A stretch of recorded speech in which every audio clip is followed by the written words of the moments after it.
Number 4, take exams and don't review. Meaning a lot of folks want to take exams week after week, measure the results, be happy or sad about those results, and then move on. People will say, do a test a day or do all 87 numbered exams in a row, one by one consecutively. That's not the way to go about it. I'd rather you do fewer exams and review them in more depth. So, all right. So give me, like, I'm taking an exam. I've set aside 3 hours to take the exam. What do I now do? So now you review. Of course, you might want to score it. You might want to see how you do. Instead, I would recommend flagging all the questions you got wrong, all the questions you had difficulty with, and ask yourself and try them again. First, they were timed. Now try them again untimed and see if you got the same results. If your results varied, then you'll know it wasn't necessarily the difficulty. It was maybe the time constraint.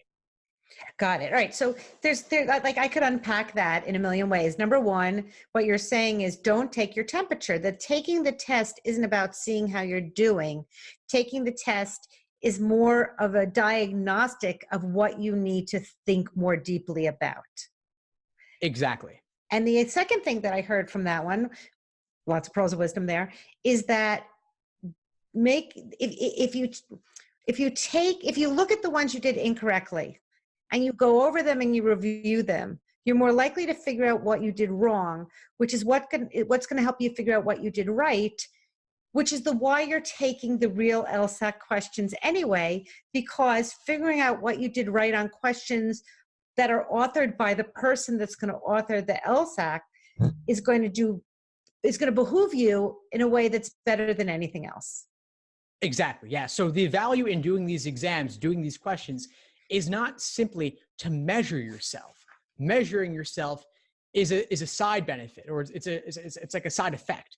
The real benefit of doing these questions is to figure out what your weak areas are so that you can drill them and analyze those questions, analyze your mistakes. Was it in the argument or was it in the answer choices? Because there are patterns in LSAT question difficulty, patterns in the traps they use. And you've got to figure out which traps you are uniquely prone to falling into so that you won't make those same mistakes again. Excellent. So you're not taking you're taking the test to see how you're doing, but you're taking the test more to learn how to do it better. That makes tons of sense. You know, it's interesting. So on law school exams, we write law school exams every year, and you write or a professor writes a different exam every year. But the reality is that you teach the same thing every year. So all you're doing is writing the exam differently to test the same material. And what I'm hearing from you is that's exactly what the LSAT authors are doing. They're writing new LSATs to test the same old stuff. So if you can master old LSATs, then you can figure out, since they're testing that same stuff on the new LSAT, you'll have a better chance of answering it well. Exactly. Yeah, there's really nothing new under the sun with this. Thanks for tuning into the show. Please subscribe if you haven't done so already to be notified of new episodes as I release them. And feel free to reach out if you need anything at all as you move forward with your prep. I'm happy to help however I can. In the meantime, I'll wish you all the best and take care.